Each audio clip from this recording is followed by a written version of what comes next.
সূরাতুল বাকারার 208 নম্বর আয়াত। আল্লাহ তাআলা মুমিনদেরকে ডেকে বলেন, ও ঈমানদার বান্দা বান্দিরা শোনো, প্রবেশ করে যাও, ঢুকে পড়ো ইসলামের মধ্যে পরিপূর্ণভাবে। আংশিক নয়, 50-60-70% নয়, ইসলামে প্রবেশ করতে হবে একেবারে 100% করা লাগবে। ঠিক না কথা বলেন? পরিপূর্ণভাবে দাখিল হও। এই কথা কার?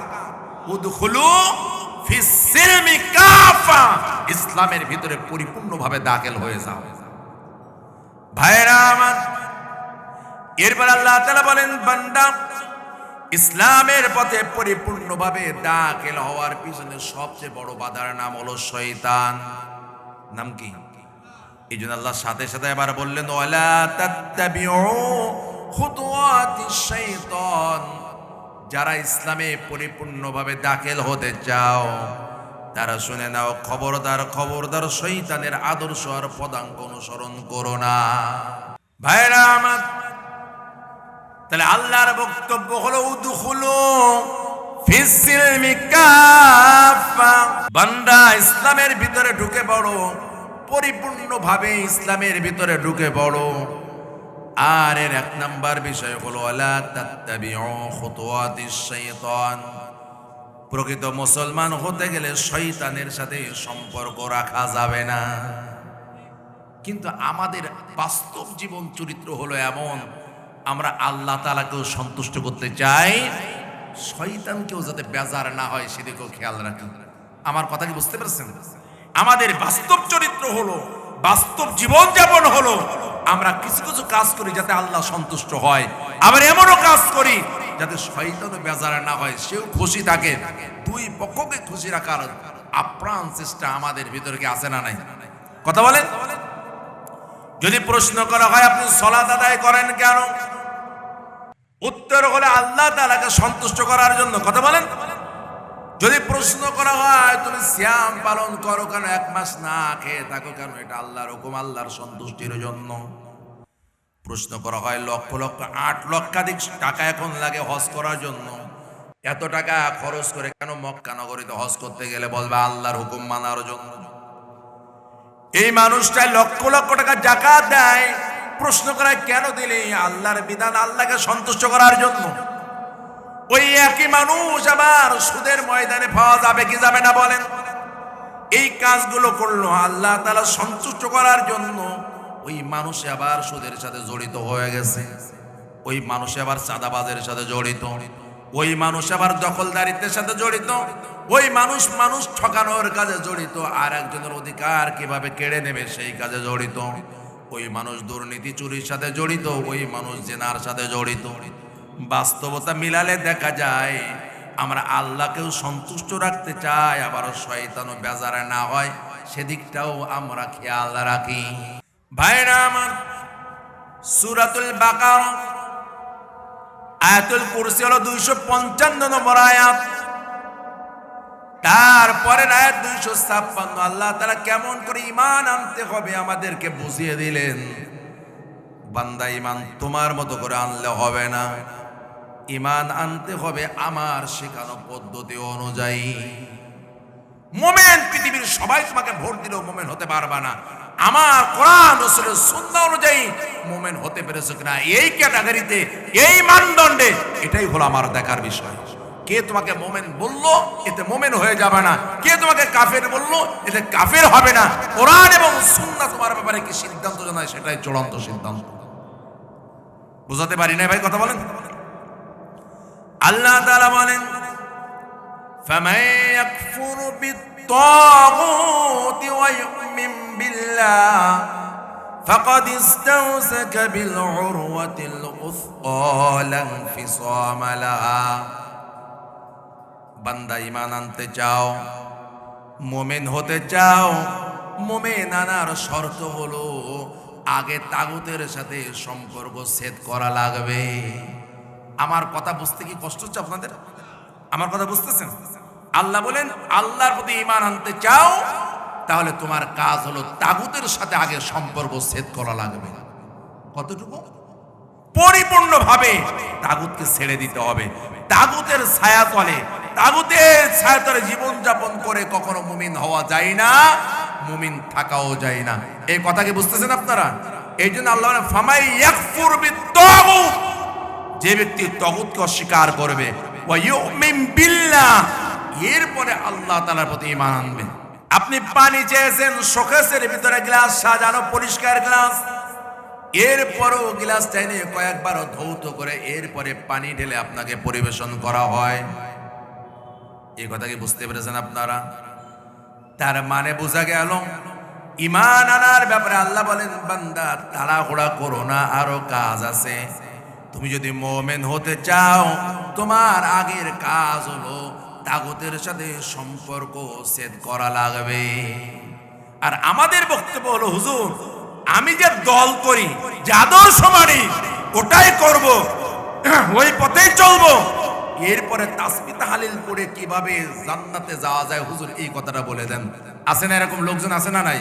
হুজুর দল পাল্টাতে পারবো না, আকীদা পাল্টাতে পারবো না, বিশ্বাস পাল্টাতে পারবো না, সামিয়ানা পাল্টাতে পারবো না, পতাকা বদলাতে পারবো না, যা করি ওইটাই করব। এরপরে শর্টকাট কোন রাস্তা থাকলে বলেন জান্নাতে যাওয়ার। আল্লাহ বলেন না, শর্টকাট কোন রাস্তা নেই জান্নাতে যাওয়ার। কথা কি বুঝতে পেরেছেন ভাই আপনারা? জান্নাত কার? তো জান্নাতে যেতে হবে তো আল্লাহর পদ্ধতিতে, হুজুরের পদ্ধতিতে না, আমার আপনার পদ্ধতিতে না। কার পদ্ধতিতে? আল্লাহর জানানো, আল্লাহর বোঝানো পদ্ধতিতেই জান্নাতের পথে যেতে হবে। ভাইরা আমার, এবার ভালো করে বোঝেন আমরা তাগুতের সাথে আসি না নেই একটু বোঝা যাবে এখনই। এই যে একটু আগে এখানে ইশার সালাতের জামাত হলো, ইমাম সাহেব যে তেলাওয়াত করলেন এই কোরআন থেকে করেছেন কি করেন নাই? কথা বলেন। এই যারা এখানে নামাজ পড়েছে সব হলো এলাকার বিএনপির লোক, তাই না? সবাই বিএনপির লোক না তো? সবাই আওয়ামী লীগের? ও তাহলে সবাই জামাত অথবা চরমনায়, কি বলেন? আমি বোঝাতে চাইলাম এই জামাতের মধ্যে বিএনপি যারা করে তারাও ছিল, আওয়ামী লীগ যারা আগে করতো তারাও ছিল। কথা বলেন। জামাত, চরমনায়, তাবলীগ সব দলের লোক একই জামাতে কাতারবদ্ধ হয়ে নামাজ আদায় করলো। কোন কোরআনের নেতৃত্বে? কথা বলেন। এই কোরআনের ব্যাপারে একথা কেউ বলে না আওয়ামী লীগের লোক কোরআন দিয়ে নামাজ পড়ে, আমরা বিএনপি করে, আমরা গীতা দিয়ে নামাজ পড়ব, বলে না?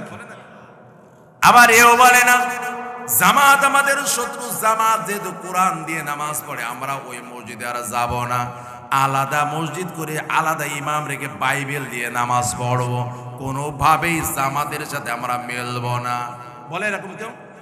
আমি উদাহরণের জন্য বলতেছি। তার মানে আমি বোঝাতে চাইলাম এই কোরআন দিয়ে সব দলের মানুষ এক জামাতবদ্ধ হয়ে নামাজ পড়ে।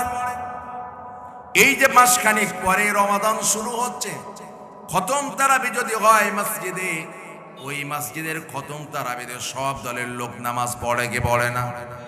জোরে বলেন, পড়ে কি পড়ে না? তাহলে 5 ওয়াক্ত নামাজও কোরআন দিয়ে পড়লো, তারাবিটাও কোরআন দিয়ে পড়লো।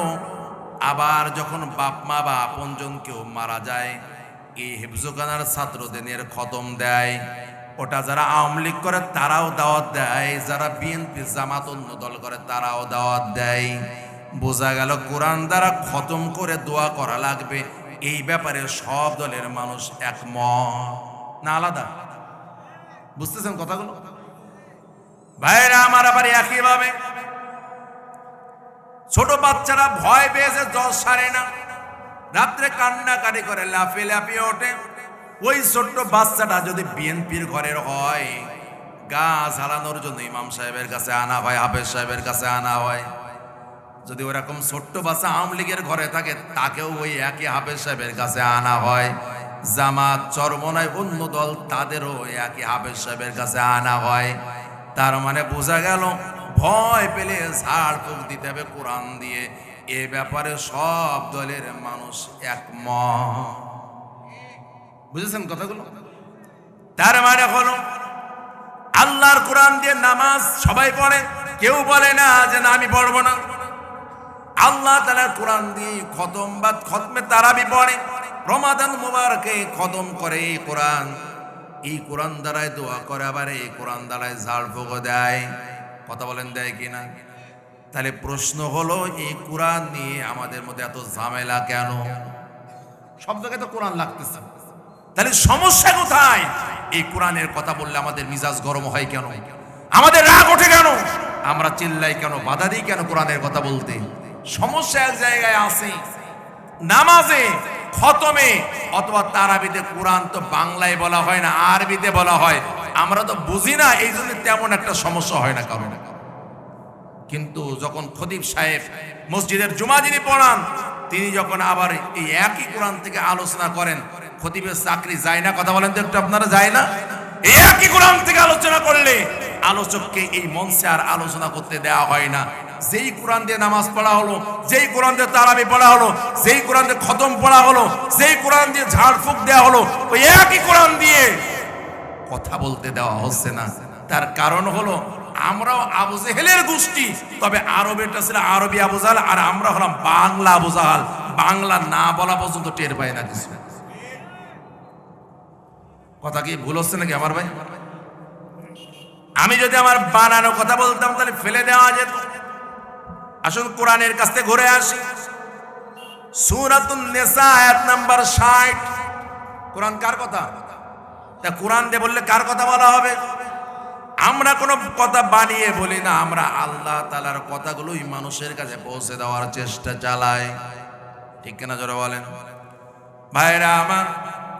আল্লাহ তাআলা ঠিক এমন একটি জাতির কথা বললেন কোরআনুল কারিমে, এমন একটা জাতির কথা বললেন যারা কোরআনকে নামাজে মানত, কোরআনকে খতমে মানত, কোরআনকে সব জায়গায় মানত, কিন্তু কোরআনকে এক জায়গায় তারা মানতে চাইতো না। রোগটা ধরা দরকার না বলেন তো? রোগীকে যদি প্রপার চিকিৎসা দিতে হয়, সঠিক চিকিৎসা দিতে হয়, সবার আগে দরকার হলো রোগ নির্ণয় করা। এই জন্য ডাক্তার গাদা গাদা পরীক্ষা দিয়ে দেয়, এইগুলো করে আসেন, রক্ত ও সব পরীক্ষা করে আসেন, রোগ নির্ণয় করার পরে চিকিৎসা শুরু হয়ে যায়। ঠিক না ভাই কথা বলেন? তাহলে এই জাতির যদি চিকিৎসা দিতে হয়, তাহলে সবার আগে রোগ নির্ণয় করা লাগবে। কি নির্ণয় করা লাগবে বলেন তো ভাই? এই যে কোরআনের কথা বললাম, এই আপনারা এখানে যারা আছেন, এই আমার সামনে এখন যারা বসা আছেন, সবকে জামাত করেন নাকি আপনারা? বিএনপি করেন? সবাই সবাইকে চরমনাই করেন? ভিন্ন ভিন্ন দলের লোক আছে না? কথা বলেন তো। এই কোরআন দিয়ে নামাজ হোক, এ ব্যাপারে কি দ্বিমত আছে কারণ? তারাবি হোক, দ্বিমত আছে। এই কোরআন দিয়ে দোয়া হোক, দ্বিমত আছে কারণ? এই কোরআন দিয়ে ঝাড়ফুঁক হোক, কারো দ্বিমত নেই। তাহলে দ্বিমতটা কোথায়, দ্বন্দ্ব কোথায়, এটা আমাদের বোঝা দরকার।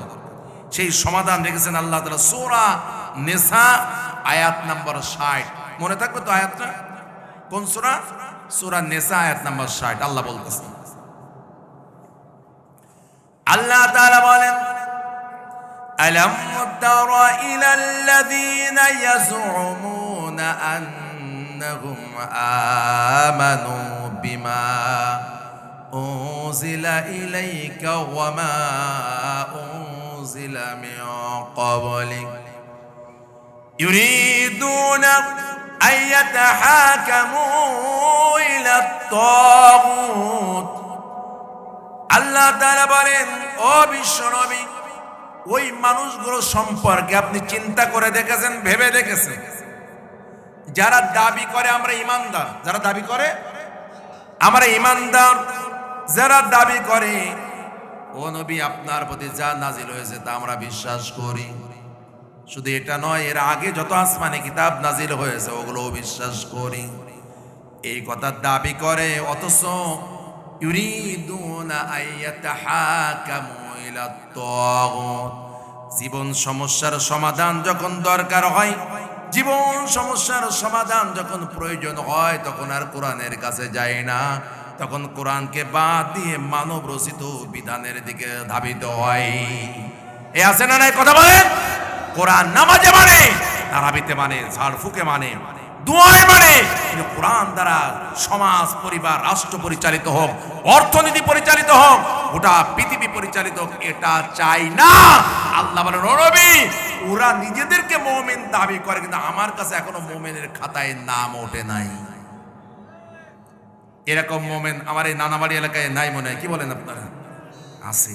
এই কোরআন দ্বারা যদি আপনি মানদণ্ড দিয়ে মাপেন, তাহলে ওই কম্বলের উল বাঁচতে বাঁচতে আর কম্বল খুঁজে পাওয়া যাবে না। আমি কি বোঝাতে পেরেছি আপনাদেরকে?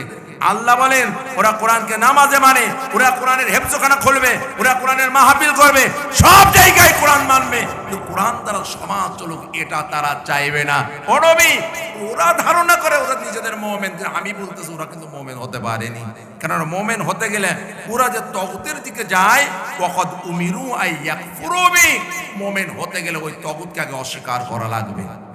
কি আমি কি কথা কি বোঝাতে পেরেছি আপনাদেরকে? ভাইরা আমার, এবার ভালো করে বুঝুন, আখিরাতের ময়দানে দুনিয়ায় তো ধোঁকাবাজি করা যায়, টুপি দেখে আলাদা করা যায় না, দাড়ি দেখেও আলাদা করা যায় না, জামা দেখেও আলাদা করতে পারবেন না কোনটা মুমিন আর কোনটা মুনাফিক, কোনটা আসল আর নকল, এটা আলাদা করা যায় না। কোরআন দ্বারা যখনই মাপা হয় তখনই বোঝা যায় কোনটা মুমিন আর কোনটা মুনাফিক। ভাইরা আমার, চালাকি দুনিয়ায় চলবে, তবে আখিরাতে? সবাই বলেন, আখিরাতের ময়দানে চালাকি চলবে না। কিভাবে বুঝলেন? যারা এই জমিনের মাঝে প্রকৃত মুমিন, আখিরাতের হিসাবের ময়দানে তাদেরকে একটা আলো দেওয়া হবে। সুবহানাল্লাহ বলা যাবে না? আর দুনিয়াতে যারা মুমিন হয় নাই, মুমিনের অভিনয় করেছে, ওরা আলো পাবে না, ওরা অন্ধকারের মধ্যে পড়ে থাকবে। আল্লাহ তাআলা এই ঘটনাটি সূরাতুল হাদিদের ভিতরে পরিষ্কারভাবে তুলে ধরেছেন। আল্লাহ তাআলা বলেন, ইয়াউমা তারাল মুমিনিনা ওয়াল মুমিনাতি ইয়াসআ নূরুহুম বাইনা আইদিহিম ওয়া বিআইমানিহিম। অবিশ্বনবী, সেই হিসাবের ময়দানে যারা মুমিন পুরুষ আর যারা মুমিনা নারী, এর সামনে ডাইনে চতুর্পাশ দিয়ে আলো দৌড়াদৌড়ি করবে। সুবহানাল্লাহ বলেন। তাহলে প্রকৃত মুমিন যারা সেদিন প্রকাশিত হয়ে যাবে, স্পষ্ট হয়ে যাবে, তাদের প্রত্যেকের কাছে নূর, আলো থাকবে। বুঝতেছেন আমার কথাগুলো? ভালো করে বুঝে নেন। আল্লাহ বলেন ওদের সামনে ডাইনে চতুর্পাশে আলো, ইয়াসআ দৌড়াবে দৌড়াবে। এই আলো যাদের কাছে থাকবে আল্লাহ বুঝে নেবেন এইগুলোই আসল, এগুলো। আর যারা ইমানের দাবিদার দুনিয়াতে ছিল, নামাজও পড়েছে, হজও করেছে, যাকাতও দিয়েছে, কিন্তু আলো নেই, আল্লাহ বুঝে নেবেন এগুলো আসল না, এগুলো দুনিয়াতে মুমিন ছিল না, ওরা মুমিনের অভিনয় করত। ওরা মুমিন ছিল না, কি করত? মুমিনের অভিনয় করত। এই আলো যাদের কাছে থাকবে, বুশরাকুমুল ইয়াউম, আল্লাহ তাআলা বলেন তাদেরকে সুসংবাদ দিয়ে দেওয়া হবে। সুবহানাল্লাহ বলেন। সেদিন তাদের সুসংবাদ দেওয়া হবে, জান্নাতু তাজরি মিন তাহতিহাল আনহার, এমন এক সুখময় জান্নাত যার তলদেশ দ্বারা নহর সমূহ প্রবাহিত রয়েছে, এমন জান্নাতের সুসংবাদ দিয়ে দেওয়া হবে। আল্লাহ তাআলা বলেন, খালিদিনা ফিহা, সেখানে 1-2 বছর 1-2 দিন নয়, জনম জনম চিরদিনের মতো তারা জান্নাতের বাসিন্দা হয়ে যাবে। নারায়ে তাকবীর! আমরা এই আলোওয়ালা মুমিন হতে চাই, ঠিক কিনা জোরে বলেন। কিন্তু আর একদল মুমিন থাকবে যাদের কাছে আলো থাকবে না, আল্লাহ তাদেরকে মুনাফিক বলেছেন। কি বলেছেন? একটু টালি করে নেওয়া দরকার। আমি আরেকজনের সাথে মিলানোর দরকার না, আপনি নিজেকে মিলান যে আমি আসলে আলোওয়ালা না আলোহীন, এটা নিজেকে মিলিয়ে নেন। ভাইরা আমার, ওই একই ময়দানে আল্লাহ তাআলা বলেন, ইয়াওমা ইয়াকুলুল মুনাফিকুনা ওয়াল মুনাফিকাত, সেই একই দিনে যারা মুমিন দুনিয়াতে ছিল না, বরং মুমিনের অভিনয় করেছে। আপনারা বিভিন্ন সময় সিনেমা, সিরিয়াল, নাটকে দেখেন না, লোকটা মূলত হিন্দু কিন্তু অভিনয় করতেছে মুসলমানের, লোকটা মুসলমান কিন্তু অভিনয় করতেছে ঠাকুরের। এরকম নাটক সিনেমা হয় না? অভিনয় করলে কি আসলে কি সে হিন্দু হয়ে যায় বা মুসলমান হয়ে যায়? ওটা শুধু অভিনয়ের জন্য, অভিনয়ের বাইরে সে যা তাই আবার ফিরে হয়ে আসে। তাহলে অভিনয়টা আসল নয়, বরং আসল যেটা সেটা তারা অন্য পরিচয়, ঠিক কিনা জোরে বলেন। আল্লাহ তাআলা বলেন সেদিন শুধু মুমিনেরা আলো পাবে তা নয়, মুনাফিকরাও থাকবে। কিন্তু আলো আছে। মুনাফিক যারা হবে, নারী পুরুষ যারা আছে, আখিরাতের ময়দানে তারা বলবে লিল্লাযীনা আমানু, যারা প্রকৃত ঈমানদার আলো আছে তাদেরকে বলবে উনজুরুনা নাকতাবিজ মিন নূরিকুম, ও ভাইরা আমাদের দিকে একটু আলোটা ঘুরিয়ে ধরো মোমেনেরা, তোমাদের আলো থেকে আমরা একটু আলো ধার নিতে চাই। এই কথাগুলোকে আমার বানানো না কোরআনে আছে? বুঝতেছেন আমার কথাগুলো? আপনি যতই চালাক হন, যতই ধনী হন, ঐশ্বর্যের মালিক হন, পাওয়ারফুল হন, প্রভাবশীল হন, আপনি আল্লাহর কাছে জিরো যদি আপনার কাছে ঈমানের আলো না থাকে। জিরো, আপনি নিরেট জিরো। যত বড় ধনী তত বড় বিগ জিরো আপনি আল্লাহর কাছে, যদি আপনার কাছে আখিরাতে আলো না থাকে, নূর না থাকে। ক্লিয়ার কি বোঝা যাচ্ছে কথাগুলো? ভাইরা আমার, তা আল্লাহ বলেন সেদিন মুমিনদের কাছে মুনাফিক নারী পুরুষ আবেদন করবে, উনজুরুনা, আমাদের দিকে একটু তাকাও, ফেরো, আমাদের দিকে একটু ঘুরে দাঁড়াও, নাকতাবিস মিন নূরিকুম, তোমাদের আলো থেকে আমরা একটু আলো নিতে চাই। আপনি ল্যাম্প জ্বালিয়েছেন, ওই ল্যাম্প থেকে যদি আরো 100টা ল্যাম্প জ্বালানো হয় তা আপনার কোনো ক্ষতি আছে? একটা ল্যাম্প জ্বালিয়েছেন, মোমবাতি জ্বালিয়েছেন, মোমবাতি থেকে আর 100টা মোমবাতি জ্বালানো হলো, আপনার আগুনের পাওয়ার কমে যাবে? কমবে না। এই জন্য তারা বলবে, ও মোমেনেরা আমাদেরকে একটু আলো দাও। আলো চাচ্ছে কেন? কারণ নেই তাই। কথা বলেন না কেন? আলো চাচ্ছে কেন? আলো নেই তাই চাচ্ছে। আমাদেরকে একটু আলো দাও। فضرب بينهم بسور له باب, এই কথাগুলো তারা বলতে থাকবে, কিলা রজিউ ওয়ারাকুম ফালতামিসু নূরা, তখন মুমিনরা জবাব দেবে, আলো তো আমাদের কাছে পাওয়া যাবে না, আমাদের কাছে আছে কিন্তু দেওয়ার অনুমতি নাই। তোমরা যদি আলো পেতে চাও, আলো পিছনে এক জায়গায় বন্টন করা আছে, ওখানে ফিরে যাও। অথবা আলো এই আখিরাতে অর্জন করা যায় না, আলোটা দুনিয়ার আমল দিয়ে এই আলো অর্জন করা লাগে। আলো দরকার, দুনিয়ায় চলে যাও, আবার আলো উপার্জন করো, এরপরে আসো। অথবা আল্লাহ দরবারে ফিরে যাও, ওখান থেকে আলো দেওয়া হচ্ছে, সেখান থেকে আলো আনো। বুঝতেছেন কথাগুলো? মুমিনরা কিন্তু সেদিন আলো দিবে না। হতে পারে একই মায়ের পেটের ভাই আপনারা, কিন্তু সেদিন আলো বিতরণের কোনো ইচ্ছা করলেও সুযোগ থাকবে না। আপনার বাপ, আপনার মা হতে পারে, আপনার কাছে আলো আছে, ইচ্ছা করলে আপনার বাপ মাকে আলো দিতে পারা যাবে না সেদিন।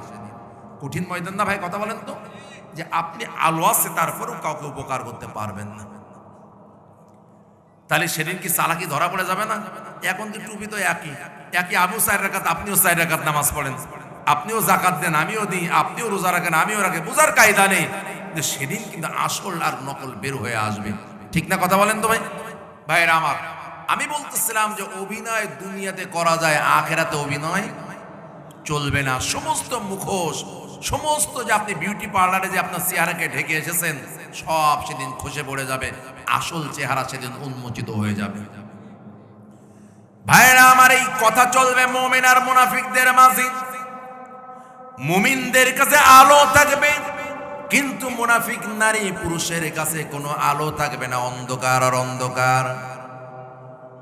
হাসরের ময়দান পার হয়ে যদি জান্নাতে যেতে হয়, জাহান্নামের উপরের সেতু পার হয়ে জান্নাতে যাওয়া লাগবে, আর ওই সেতু পার হতে গেলে আলো দরকার হবে। ওই দিন তারা বলবে আমাদেরকে একটু আলো দাও, কিন্তু আলো দিবে না, বলবে ফিরে যাও পিছনে, আবার দুনিয়াতে চলে যাও। এই আলো আখিরাতে অর্জন করা যায় না, এই আলো অর্জন করতে হয় দুনিয়া থেকে। আলো যেখান থেকে আনা দরকার সেখান থেকে আনো নাই। আজকে অনুনয় বিনয় আবেদন করে আলোর ব্যবস্থা হবে না। এই কথা চলতে চলতে চলতে চলতে আল্লাহ তাআলা বলেন, এক পর্যায়ে ফাদুরিবা বাইনাহুম বিসুরিন লাহু বাব, কথা বলতে বলতে দুই দলের মাঝে একটা দেওয়াল তৈরি হয়ে যাবে। কি তৈরি হবে বলেন তো? দেওয়াল। তাহলে দেওয়াল যদি তৈরি হয়, তাহলে একটা হলো, এক দল হলো দেওয়ালের ভিতরে, আর এক দল দেওয়ালের বাইরে, তাই না? আল্লাহ তাআলা বলেন, এই কথোপকথন চলা অবস্থায় দেওয়াল তৈরি হয়ে যাবে। এই দেওয়ালের মাঝখানে আবার একটা লাহু বাব, একটা দরজাও থাকবে কথা বলার জন্য। আল্লাহ তাআলা জানিয়ে দিলেন, শোনো বান্দা, বাতিনুহু ফীহির রাহমা ওয়া যাহিরুহু মিন কিবালিহিল আযাব, যারা দেয়ালের ভিতরে থাকবে তারা আসল মুমিন, তারা আল্লাহর দয়া পাবে। যারা বাইরে পড়ে যাবে তারা হলো মুনাফিক, আল্লাহর শাস্তি শুরু হয়ে যাবে। দল কয়টা ভাগ হয়ে গেল? এখন তো যে পিওর মুমিন সেও এই ময়দানে বসতে পারে, যে মুমিন না মুনাফিক সেও এই ময়দানে বসতে পারে। তা আখিরাতে কি একসাথে থাকবে না আলাদা হয়ে যাবে? আলাদা হয়ে গেল। দেয়ালের ভিতরে যারা তারা বেঁচে গেল, আর দেয়ালের বাইরে যারা তারা তো বিপদে পড়ে গেল। আযাব, শাস্তি শুরু হয়ে গেল। এই শাস্তি যখন চলতে থাকবে, ইউনাদুনাকুম আলাম নাকুম মাআকুম, তখন দেওয়ালের বাইরে যারা থাকবে মুনাফিকরা, ওরা চিৎকার করতে থাকবে। কি করতে থাকবে? চিৎকার করে বলতে থাকবে, হে ভাইরা, তোমরা তো দেয়ালের ভিতরে আরামে আছো, দুনিয়াতে তো আমরা একই সাথে তোমাদের ছিলাম, একই বাজারে বাজার করতাম, একই হাটে হাট করতাম, একই মাঠে কাজ করতাম, একই চায়ের দোকানে চা খেতাম, একই মসজিদে নামাজ আদায় করতাম। তোমরা ভিতরে, আমরা কেন বাইরে পড়ে গেলাম? ভাইরা আমার, তাহলে দল কয়টা পাওয়া গেল একটু জোরে বলেন? এক দল দেওয়ালের ভিতরে আর এক দল বাইরে। ভিতরে যারা আছে ভালো আছে না খারাপ আছে? রহমত আল্লাহর দয়ার মধ্যে রয়েছে। বাইরে যারা রয়েছে তারা আযাবের মধ্যে আছে। এই আযাবের মধ্যে যারা পড়ে গেছে তারা চিৎকার করে আর বলবে, ভাইরা তোমরা আর আমরা কেন আলাদা হয়ে গেলাম, অথচ দুনিয়াতে আমরা একই সাথেই থাকতাম। তাহলে মুনাফিকরা মুসলমানদের সাথেই থাকে, আলাদা থাকে না, দুনিয়াতে একসাথেই থাকে। কি কথা কি ক্লিয়ার হয়েছে আপনাদের কাছে? ওরা বলবে, আমরা তো দুনিয়ায় একই সাথেই ছিলাম, আজকে কেন আলাদা হয়ে গেলাম? এবার আল্লাহ তাআলার পক্ষ থেকে 4টি জবাব দেওয়া হবে। কয়টা? নাম্বার 1, ক্বালু বালা, ওই মুমিন নারী পুরুষ তারা বলবে, কথা যা বলেছো তোমরা ঠিকই বলেছো, তবে কি? তবে তোমরা যে বলেছো আমাদের সাথেই ছিলে, একই বাজারে যেতে, একই হাটে যেতে, একই মাঠে যেতে, একই মসজিদে যেতে, সব ঠিক আছে। এক ঈদগাহের মসজিদে, এক ঈদগার ময়দানে নামাজ পড়ে, তাও ঠিক আছে। কিন্তু তোমাদের ভিতরে 4 ধরনের সমস্যা ছিল। কয় ধরনের? সেই সমস্যা থেকে আমাদের বের হয়ে আসা দরকার না? এই মাহফিল তো করা হয়েছে যেন আমরা আখিরাতের ময়দানে বিপদে পড়ে না যাই, ক্ষতিগ্রস্তদের তালিকায় পড়ে না যাই, জাহান্নামী না হওয়া লাগে। সেই জায়গা থেকে কিভাবে বাঁচা যায়, এই জন্য তো এই কোরআনের মাহফিলের আয়োজন করা হয়েছে। ভাইরা আমার, ওই ময়দানে সেদিন মুমিনেরা বলবে, ওয়ালাকিন্নাকুম ফাতাতুম আনফুসাকুম, তোমরা নিজেরাই নিজেদের ক্ষতির মধ্যে ফেলে রেখেছিলে, নিজেরা পরিপূর্ণভাবে ইসলামের ভিতরে দাখিল হও নাই। আল্লাহ তাআলা বলেন, নিজেরাই নিজেদেরকে ধোঁকার মধ্যে ফেলে রেখেছিলে। ওয়াতারাব্বাসতুম, তোমরা এমন জায়গায় দাঁড়িয়েছিলে, সুযোগের অপেক্ষায় ছিলে। কিসের অপেক্ষায়? চিন্তা করতে যে যদি মোমেনদের বিজয় দেখি তাহলে মোমেনদের দলে ঢুকে যাব, যদি দেখে যে না কাফেরদের বিজয় তাহলে কাফেরদের দলে ঢুকে যাব।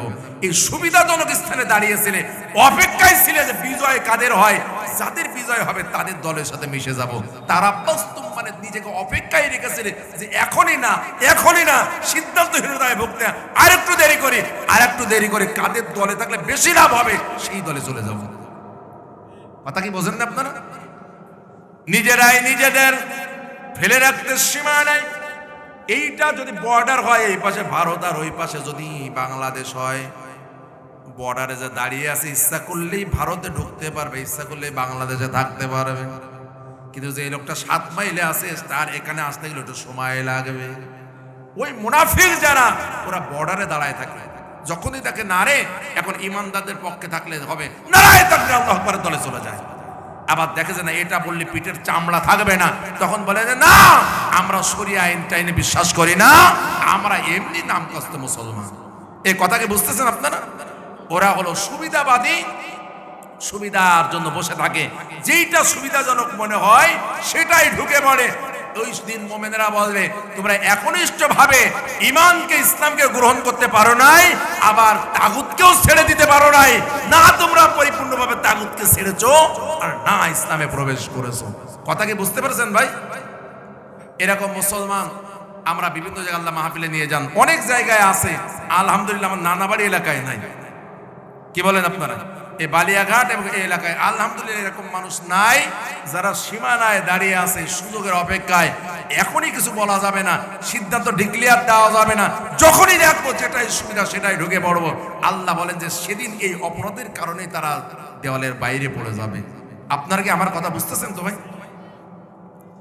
3 নাম্বার হলো আল্লাহ তাআলা বলেন ওয়ারতাবতুম, এরকম ভাবে বাতিলের সাথে থাকতে থাকতে অপেক্ষায় থাকতে থাকতে আর ঈমান গ্রহণ করা হয়নি, তখন সন্দেহ সংশয়ের ভিতরে পড়ে গেছো, নিজেরাই বলেছো হুজুর যা ওয়াজ করে ওটা ঠিক না, ও আমাদের ভয় দেখায়, নিজেরা সান্ত্বনা দেয়। বাতিলের পক্ষে আছে তো, কবরের আযাবের বাতিল কথা, জাহান্নামের ভয় দেখায়, ওগুলো হুজুররা বানিয়ে বানিয়ে বলে, এভাবে নিজের ভিতরে সংশয় তৈরি করে।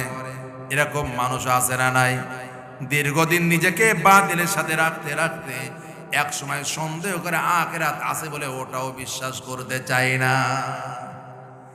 এরপরে ভাইরা আমার, আমরা যারা স্বাভাবিক মানুষ, চামড়ার ব্যবসা যারা করে, গরুর চামড়া, ওই মার্কেটের পাশ দিয়েও যেতে পারবেন না, এত দুর্গন্ধ। অথচ ওই বাজারের মধ্যে একদল লোক বেচতেছে আর একদল লোক কিনতেছে। ওরা ওই গন্ধের ভিতরে থাকতে থাকতে গন্ধ ওদের কাছে সয়ে গেছে। তো এই মানুষগুলো যারা বাতিলের ছায়াতলে থাকে, বাতিল কাজ করতে থাকে, তাগুতের সাথে মিশে থাকে, অন্যায় অপকর্ম করতে করতে ওইটাই ওদের কাছে স্বাভাবিক হয়ে গেছে। সাদাবাজি করা এটা অপরাধ, ওরা এটা মনেই করে না। কথা বলেন, এই রাস্তাতে যাবা, টেম্পু চালায় খাবার, আমার 10 টাকা দিবেন, আমি এলাকার পাতি নেতা, এটা হতে পারে অধিকার হক মনে করে। কি আছে না নাই? কথা বলেন। এই জন্য ওরা চাঁদাবাজিকে, দখলবাজিকে এরা তারা নিজেদের অধিকার মনে করে। আল্লাহ বলেন ওরা অনিসলাম বা বাতিলের সাথে থাকতে থাকতে অভ্যস্ত হয়ে যায়, তখন ওরা বলে হুজুররা যা বলে ওটা চলে না, ওটা আমাদের ভয় দেখায়। আল্লাহ তাআলা এরপরে বলেন ওয়াগররাতকুমুল আমানিউ, এইভাবে বাতিলের সাথে মিশতে মিশতে ওদের স্বপ্ন, ওদের আকাঙ্ক্ষা লম্বা হতে থাকে। একটা গাড়ি হলে চলে না, কয় 5টা বানানো লাগবে, 5টা হলে হয় না, বলে 10টা হওয়া লাগবে। মেম্বার হলে হয় না, টেনশন থেকে যে আগামীতে চেয়ারম্যান এতে দাঁড়াবো, চেয়ারম্যান হলে বলে এটাও ভালো হচ্ছে না, আমাকে উপজেলা চেয়ারম্যান হওয়া লাগবে, ওটাও ভালো লাগে না, এমপি হওয়া লাগবে, এমপি হয়েও খুশি হয় না, মন্ত্রণালয়ের দায়িত্ব পাই নাই, মন্ত্রণালয় পেয়েও খুশি হয় না যে ভালো দামি মন্ত্রণালয় পাইনি, খাওয়া যাচ্ছে না বেশি। কথা বলেন। আল্লাহ তাআলা বলে এভাবে বাতিলের সাথে মিশে মিশে ওদের সন্দেহ সংশয় বাড়ে আর ওদের কামনা বাড়তে থাকে। ওরা যে এত কামনা বেড়ে যায়, এই দুনিয়া থেকে ওরা আর বিদায় নিতে চায় না। ভাইয়ের আমার কথা কি পরিষ্কার বুঝেছেন? দুনিয়াতে চালাকি করা যাবে, আখিরাতের মধ্যে চালাকি চলবে না। আমার বাপই দাদাই আমি এই পরিচয় দিয়ে আল্লাহর দরবারে পানাহা পাওয়া যাবে না। কথা কি বুঝাচ্ছে ভাই? আমরা এখানে যারা আছি, আমার কথা যদি বুঝে থাকেন এবার একটু জবাব দেন। আমরা এখানে যারা আছি মুমিন কে কে? আল্লাহকে হাত দেখান তো, আমার সাথে হাত দেখান আল্লাহকে। নারে তাকবীর! আমরা সবাই মুমিন তো নাকি? হাত উঁচু করি সবাই, আলহামদুলিল্লাহ বলেন। আমরা সবাই মুমিন এখানে যারা আছি। প্রশ্ন যদি কোনো হয়, ভাই আপনার এক এক করে দাঁড়ান আর বলেন ঈমান এনেছিলেন কয় তারিখে, সেই তারিখটা বলেন। আমিও জানি না আমার তারিখ, আপনারা কি জানেন নাকি? না। কেন? আমরা তো ঈমান আনি নাই। আমার দাদা মুসলমান, আমার বাপ মুসলমান, তাই আমিও সেই ঘরে মুসলমান হয়ে পড়েছি। আমরা মুসলমান হই নাই, আমাদেরকে জন্মগতভাবে মুসলমানই তো দেওয়া হয়েছে। কথা বলেন ঠিক কিনা ভাই? তা আমার দাদা মুসলমান, আমার বাপ মুসলমান যদি হয়, আর সেই ঘরে তাদের সন্তান বংশধর করে আমিও যদি মুসলমান হই, তাহলে ইব্রাহিম আলাইহিস সালাম জাতির পিতা, তিনি মুসলমান ছিলেন না? কথা বলতে হবে একটা।